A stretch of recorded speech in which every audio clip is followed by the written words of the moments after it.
নমস্কাৰ মই প্ৰণীতা চুটিয়া লৈছো মুহূৰ্তৰ এটা ডাঙৰ খবৰ আধাৰ কাৰ্ডক লৈ এটা ডাঙৰ খবৰ এই মুহূৰ্তত দিব বিচাৰিছো এতিয়াৰ পৰা আবেদন কৰিলে আপুনি নাপাব আধাৰ কাৰ্ড কাৰণ ৰাজ্য চৰকাৰে কৰিব ভেৰিফিকেশন ৰাজ্য চৰকাৰে ভেৰিফিকেশন কৰিলেহে আপুনি অসমত আধাৰ কাৰ্ড লাভ কৰিব আগতে UIDAত গৈ আপুনি আধাৰ কাৰ্ডৰ বাবে আবেদন কৰিছিল আৰু তাৰ পাছতে আপুনি নিৰ্দিষ্ট কিছু সময়ৰ ভিতৰত আধাৰ কাৰ্ডখনৰ হাৰ্ড কপি পাইছিল বা আধাৰ কাৰ্ডৰ সফট কপি অতি সোনকালে পাই গৈছিল কিন্তু এতিয়াৰ পৰা আধাৰ কাৰ্ড আপুনি নাপাব অসমৰ বাসিন্দাই আধাৰ কাৰ্ড পাবলৈ হলে এতিয়া ৰাজ্য চৰকাৰৰ ভেৰিফিকেশনৰ থ্ৰু যাব লাগিব ৰাজ্য চৰকাৰে ভেৰিফিকেশন কৰিব আৰু তাৰ পাছতহে আধাৰ কাৰ্ড তেওঁলোকে লাভ কৰিব কিয় এই ভেৰিফিকেশন কৰিব চাওক এনআৰসিত আপোনাৰ নাম আছে নে নাই এনআৰসিত আপুনি আবেদন কৰিছিল নে নাই সেই বিষয়টোক লৈ বৰ্তমান যথেষ্ট সক্ৰিয় হৈছে অসম চৰকাৰ ৰাজ্য চৰকাৰে কৈছে যে যিসকল লোকে আধাৰৰ বাবে আবেদন কৰিব যিসকল লোক অসমৰ বাসিন্দা তেওঁলোকক এতিয়া চাব লাগিব যে তেওঁলোকে এনআৰসিত আবেদন কৰিছিল নে নাই এনআৰসিত যদি আবেদন কৰিছিল তেতিয়াহে তেওঁলোকক অসমত আধাৰ কাৰ্ড প্ৰদান কৰা হ'ব UIDAত গৈ আপুনি এতিয়া আধাৰ কাৰ্ডৰ বাবে আবেদন কৰাৰ পাছত ৰাজ্য চৰকাৰৰ পোৰ্টেলত আহিব এখন বিশেষ নোটিছ বিশেষ জাননী আপোনাৰ আবেদন পত্ৰ তালৈকে আহিব লাগিব আৰু তাৰ পাছতে ভেৰিফিকেশন তেওঁলোকে কৰিব এই ভেৰিফিকেশনত তেওঁলোকে এপ্ৰুভ কৰিলেহে আপুনি লাভ কৰিব আধাৰ কাৰ্ড ৰাজ্যত আধাৰ কাৰ্ডক লৈ আহি গ'ল নতুন নিয়ম এতিয়াৰ পৰা আধাৰ কাৰ্ড আপুনি য'তে মতে বনাব নোৱাৰিব অসমত আধাৰ কাৰ্ড লাভ কৰাৰ বাবে এতিয়াৰ পৰা আহি গ'ল নতুন নিয়ম ৰাজ্য চৰকাৰে এই নতুন নিয়ম বাধ্যতামূলক কৰিছে ৰাজ্য চৰকাৰৰ ভেৰিফিকেশনৰ পিছতহে আপুনি লাভ কৰিব আধাৰ লাভ কৰিবলৈ হ'লে ৰাজ্য চৰকাৰৰ ভেৰিফিকেশন এপ্ৰুভ হ'ব লাগিব ৰাজ্যৰ সাধাৰণ প্ৰশাসন বিভাগেহে ভেৰিফিকেশন কৰিব পাৰিব আধাৰৰ ইয়াৰ বাবে প্ৰতিখন জিলাত একোজনকৈ অতিৰিক্ত আয়ুক্তক দিয়া হ'ব দায়িত্ব আৰু তেওঁ সকলোবোৰ চাব তেওঁ যদি এপ্ৰুভ কৰে তেতিয়াহে আপুনি লাভ কৰিব আধাৰ ভেৰিফিকেশনৰ দায়িত্বত থাকিব এইগৰাকী বিষয়া যিগৰাকী বিষয়াই চাব আপুনি আধাৰ কাৰ্ড পাব লাগে নে নালাগে আধাৰ দিয়াৰ পূৰ্বে পৰীক্ষা নিৰীক্ষাৰ বাবে দায়বদ্ধ হ'ব ৰাজ্যৰ চক্ৰ বিষয়া গতিকে চক্ৰ বিষয়াসকল এতিয়া যথেষ্ট এক্টিভ থাকিব লাগিব UIDAত পোৰ্টেলত আবেদন কৰাৰ পিছত সেই আবেদনখন ৰাজ্য চৰকাৰৰ পোৰ্টেলত আহিব আৰু ফিজিক্যাল ভেৰিফিকেশনৰ বাবে ৰাজ্য চৰকাৰৰ পোৰ্টেলত আহিব সেই আবেদন আৰু সেই আবেদনখন তেওঁলোকে চাব ভেৰিফিকেশন কৰিব এনআৰসিত অসমৰ কোনো পৰিয়ালে আবেদন কৰিছিল নে নাই সেই পৰীক্ষা কৰা হ'ব আৰু এই পৰীক্ষাৰ পাছত তেওঁলোকে চাব যে হয় তেওঁলোকে পাব লাগে নে নালাগে এনআৰসিত আবেদন নকৰা পৰিয়ালৰ লোকে কিন্তু অসমত আধাৰ কাৰ্ড নাপাব এনআৰসিত আবেদন কৰিলেহে আধাৰ কাৰ্ড লাভ কৰিব ৰাজ্যত এই কথা এতিয়া নিশ্চিত কৰি দিছে ৰাজ্য চৰকাৰে মুঠৰ ওপৰত অসমত কৰ্মৰত ভাৰত চৰকাৰৰ কৰ্মচাৰীৰ ক্ষেত্ৰত এই নিয়ম অৱশ্যে প্ৰযোজ্য নহ'ব ধৰি লওক দিল্লীৰ এগৰাকী ব্যক্তি অসমত কাম কৰি আছে তেওঁ ইয়াত আধাৰ কাৰ্ড পাব সন্দেহযুক্ত নাগৰিক অথবা বিদেশীয়ে যাতে নাগৰিকত্ব নাপায় তাৰ বাবে এই ব্যৱস্থা কৰি দিয়া হৈছে কেবিনেট বৈঠকৰ অন্তত এই কথা ঘোষণা কৰিছে মুখ্যমন্ত্ৰী ডক্টৰ হিমন্ত বিশ্ব শৰ্মাই নিশ্চিতভাৱে এটা ডাঙৰ খবৰ এই মুহূৰ্তত আমি জনাই আছো অসমত এতিয়া যধে মধে যিটি মানুহে আধাৰ কাৰ্ড নাপাব সন্দেহজনক নাগৰিকে পূৰ্বতে আধাৰ কাৰ্ড বনাইছিল নেকি সেই বিষয়টোক লৈও বৰ্তমান এই সৰব হৈছে ৰাজ্য চৰকাৰ সমান্তৰালকৈ এতিয়া নতুনকৈ আধাৰ কাৰ্ডৰ বাবে এপ্লাই কৰিলে ৰাজ্য চৰকাৰে ভেৰিফিকেশন কৰিব UIDAত যেতিয়া আপুনি আধাৰৰ বাবে আবেদন কৰিব সেই একেখন আবেদন ৰাজ্য চৰকাৰ পোৰ্টেললৈকে আহিব আৰু তাৰ পিছতে ভেৰিফিকেশন কৰা হ'ব ৰাজ্যৰ সাধাৰণ প্ৰশাসন বিভাগেহে ভেৰিফিকেশন কৰিব পাৰিব আধাৰৰ আৰু এই কথা বাধ্যতামূলক কৰি দিয়া হৈছে আৰু ইয়াৰ বাবে প্ৰতিখন জিলাত একোজনকৈ অতিৰিক্ত আয়ুক্তক দিয়া হ'ব দায়িত্ব আৰু অতিৰিক্ত আয়ুক্তগৰাকীয়ে সকলোবোৰ চাব লাগিব চালিজাৰি চাব লাগিব সকলো দেশ আধাৰ ভেৰিফিকেশনৰ দায়িত্বত থাকিব এগৰাকী বিষয়া তেওঁ ভেৰিফিকেশন কৰিব লাগিব এপ্ৰুভ কৰিলেহে আধাৰ কাৰ্ড পাব আধাৰ দিয়াৰ পূৰ্বে পৰীক্ষা নিৰীক্ষাৰ বাবে দায়বদ্ধ হ'ব ৰাজ্যৰ চক্ৰ বিষয়া অৰ্থাৎ চক্ৰ বিষয়াসকল এতিয়া যথেষ্ট সৰব হৈ থাকিব লাগিব হস্তম হৈ থাকিব লাগিব UIDAত পোৰ্টেলত আবেদন কৰাৰ পিছত সেই আবেদনখন ৰাজ্য চৰকাৰৰ পোৰ্টেলত আহিব ফিজিক্যাল ভেৰিফিকেশনৰ বাবে ৰাজ্য চৰকাৰৰ পোৰ্টেলত আহিব সেই আবেদন আৰু এই আবেদনখন এপ্ৰুভ হ'লেহে পাব আধাৰ কাৰ্ড এনআৰসিত অসমৰ কোনো পৰিয়ালে আবেদন কৰিছিল নে নাই সেই পৰীক্ষা কৰা হ'ব এনআৰসিত নাম আছে নে নাই সেই কথাও তেওঁলোকে চাব আৰু এনআৰসিত আবেদন নকৰা পৰিয়ালৰ লোকে অসমত নাপাব আধাৰ কাৰ্ড গতিকে চাই লওক আপুনি যদি আধাৰ লাভ কৰিব বিচাৰিছে নতুনকৈ আধাৰ যিসকলে বনাব বিচাৰিছে তেওঁলোকৰ বাবে এইটো এটা নতুন নিয়ম আহি গ'ল এনআৰসিত আবেদন কৰিলেহে ৰাজ্যত আধাৰ কাৰ্ড পাব অৱশ্যে অসমত কৰ্মৰত ভাৰত চৰকাৰৰ কৰ্মচাৰীৰ ক্ষেত্ৰত এই নিয়ম প্ৰযোজ্য নহয় সন্দেহযুক্ত নাগৰিক অথবা বিদেশীয়ে যাতে নাগৰিকত্ব নাপায় তাৰ বাবে এই বিশেষ ব্যৱস্থা কৰি দিয়া হৈছে সন্দেহযুক্ত নাগৰিকে আধাৰ কাৰ্ড লাভ কৰিব নোৱাৰিব অসমত কেবিনেট বৈঠকৰ অন্তত এই কথা ঘোষণা কৰিছে মুখ্যমন্ত্ৰী ডক্টৰ হিমন্ত বিশ্ব শৰ্মাই তেওঁ কি ক'লে শুনোৱা হওক অসমত আধাৰ কাৰ্ড প্ৰদান কৰাৰ ব্যৱস্থাটোক আজি কেবিনেটে খুব কঠোৰ কটকটীয়া কৰাৰ বাবে সিদ্ধান্ত গ্ৰহণ কৰিছে এতিয়াৰ পৰা ৰাজ্য চৰকাৰৰ সাধাৰণ প্ৰশাসন বিভাগে আধাৰৰ যিটো ষ্টেট লেভেল ভেৰিফিকেশ্যন, আধাৰ কাৰ্ড দিয়াৰ আগতে কেন্দ্ৰীয় চৰকাৰে ৰাজ্য চৰকাৰৰ পৰা ভেৰিফিকেশ্যন বিচাৰে আৰু এই গোটেই প্ৰক্ৰিয়াটোক তদাৰকী কৰাৰ বাবে ৰাজ্যৰ সাধাৰণ প্ৰশাসন বিভাগক নোডেল ডিপাৰ্টমেণ্ট হিচাপে কেবিনেটে আজিৰে পৰা ঘোষণা কৰিছে। ইয়াৰ উপৰিও প্ৰত্যেকখন জিলা পৰ্যায়ত এজন এডিশ্যনেল ডেপুটি কমিশ্যনাৰক আধাৰ এনৰোলমেণ্ট ভেৰিফিকেশ্যন, অৰ্থাৎ কোনোবাই আধাৰৰ বিচাৰিলে তেওঁক প্ৰপাৰ ভেৰিফিকেশ্যন কৰা হৈছে নে নাই সেই গোটেই প্ৰক্ৰিয়াটো তদাৰক কৰাৰ কাৰণে জিলা আয়ুক্তই এজন অতিৰিক্ত জিলা আয়ুক্তক দায়িত্ব প্ৰদান কৰিব। GAD ডিপাৰ্টমেণ্ট আৰু ADCৰ পিছত আধাৰ দিয়াৰ আগতে ইনস্পেকশ্যনৰ বাবে আজিৰে পৰা ৰাজ্যৰ চক্ৰ বিষয়াসকল দায়বদ্ধ হ'ব। যেতিয়া এখন এপ্লিকেশ্যন UDI অৰ্থাৎ যি আমাৰ আধাৰ কাৰ্ড দিয়াৰ অথৰিটি আছে, ইউনিক আইডেণ্টিটি যিটো অথৰিটি অফ ইণ্ডিয়া আছে UIDAI, এখেতসকলৰ পৰ্টেলত আধাৰ কাৰ্ডৰ বাবে আবেদন কৰাৰ লগে লগে সেই আবেদনখন টেকনিকেল ভেৰিফিকেশ্যনৰ পিছত ফিজিকেল ভেৰিফিকেশ্যনৰ বাবে ৰাজ্য চৰকাৰৰ পৰ্টেলত আহিব। চাৰ্কুল অফিচাৰজনে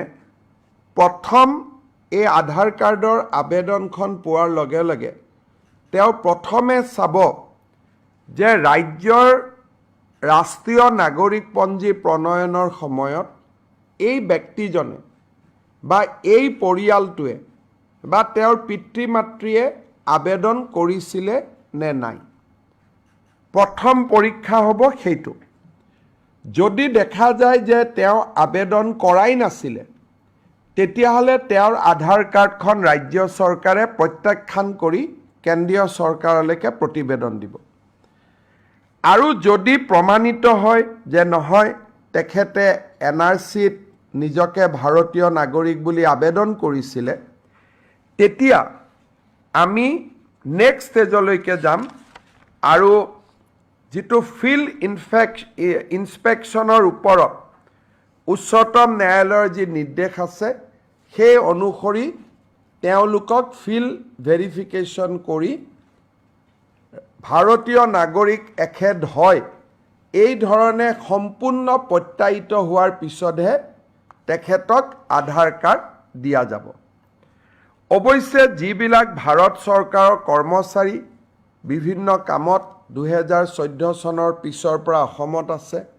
স্বাভাৱিকতে তেওঁলোক যিহেতু পশ্চিমবংগ, গুজৰাট, মহাৰাষ্ট্ৰৰ নাগৰিক অসমৰ NRCৰ বাবে আবেদন কৰা নাই, তেওঁলোকৰ ক্ষেত্ৰত এই নিয়মটো নাহিব। কিন্তু ফিজিকেল ভেৰিফিকেশ্যন বা ডকুমেণ্ট ভেৰিফিকেশ্যন তেওঁলোকৰ ক্ষেত্ৰতো আমি কৰিম। ইয়াৰ ফলত ৰাজ্যত আধাৰ কাৰ্ডৰ প্ৰদানৰ ব্যৱস্থাটো আমি অলপ টনকিয়াল কৰিব পাৰিম আৰু কোনো ধৰণৰ সন্দেহযুক্ত নাগৰিকে যাতে আধাৰ কাৰ্ড ল'ব নোৱাৰে তাৰ অন্তত আমি কিছু প্ৰতিবন্ধকতা সৃষ্টি কৰিব পাৰিম। এই নিৰ্দেশ আমাৰ বহু অপেক্ষিত নিৰ্দেশ আছিল। চাৰ্কুল অফিচাৰসকলে নাজানিছিল যে কেনেকৈ আমি কাক আধাৰ দিব লাগে, কাক দিব নালাগে। আজিৰ পৰাই এই SOPখন কাৰ্যকাৰী হোৱাৰ লগে লগে চাৰ্কুল অফিচাৰসকলে এটা নিৰ্দিষ্ট তদন্তৰ মাজেৰেহে আধাৰ কাৰ্ড দিব পাৰিব। এইটো এতিয়াৰ পৰা আৰু স্বয়ংক্ৰিয় ব্যৱস্থা হৈ নাথাকিব যেন আধাৰ আবেদন কৰিলেই আধাৰ পাম, তেনেকুৱা ব্যৱস্থা হৈ নাথাকিব। আজি কেবিনেটে এটা খুব ডাঙৰ আৰু গুৰুত্বপূৰ্ণ সিদ্ধান্ত গ্ৰহণ কৰিছে আৰু আপোনালোকক মই এই কেবিনেটৰ সিদ্ধান্তৰ বিষয়ে অৱগত কৰিছোঁ। অসমত আধাৰ কাৰ্ড প্ৰদান কৰাৰ ব্যৱস্থাটোক আজি কেবিনেটে খুব কঠোৰ কটকটীয়া কৰাৰ বাবে সিদ্ধান্ত গ্ৰহণ কৰিছে। এতিয়াৰ পৰা ৰাজ্য চৰকাৰৰ সাধাৰণ প্ৰশাসন বিভাগে আধাৰৰ যিটো ষ্টেট লেভেল ভেৰিফিকেশ্যন, আধাৰ কাৰ্ড দিয়াৰ আগতে কেন্দ্ৰীয় চৰকাৰে ৰাজ্য চৰকাৰৰ পৰা ভেৰিফিকেশ্যন বিচাৰে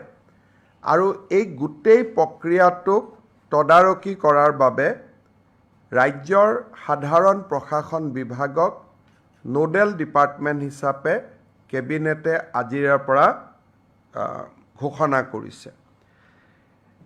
ইয়াৰ উপৰিও প্ৰত্যেকখন জিলা পৰ্যায়ত এজন এডিশ্যনেল ডেপুটি কমিশ্যনাৰক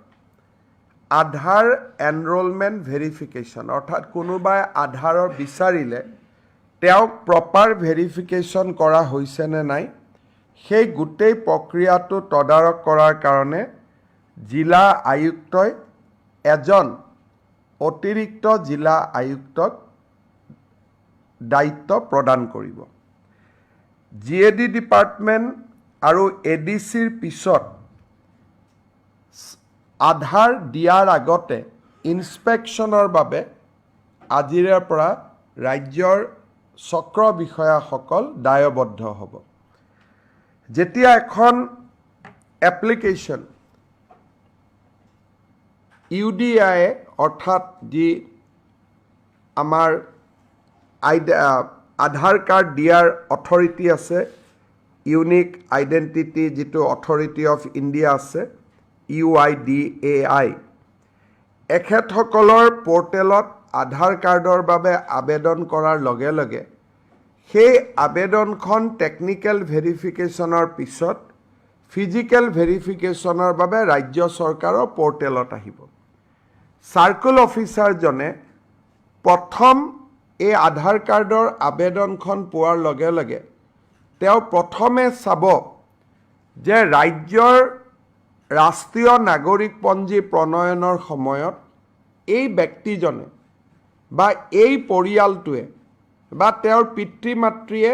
আবেদন কৰিছিলে নে নাই। প্ৰথম পৰীক্ষা হ'ব সেইটো। যদি দেখা যায় যে তেওঁ আবেদন কৰাই নাছিলে তেতিয়াহ'লে তেওঁৰ আধাৰ কাৰ্ডখন ৰাজ্য চৰকাৰে প্ৰত্যাখ্যান কৰি কেন্দ্ৰীয় চৰকাৰলৈকে প্ৰতিবেদন দিব। আৰু যদি প্ৰমাণিত হয় যে নহয় তেখেতে NRCত নিজকে ভাৰতীয় নাগৰিক বুলি আবেদন কৰিছিলে, তেতিয়া আমি নেক্সট ষ্টেজলৈকে যাম আৰু যিটো ফিল্ড ইনস্পেকশ্যনৰ ওপৰত উচ্চতম ন্যায়ালয়ৰ যি নিৰ্দেশ আছে সেই অনুসৰি তেওঁলোকক ফিল্ড ভেৰিফিকেশ্যন কৰি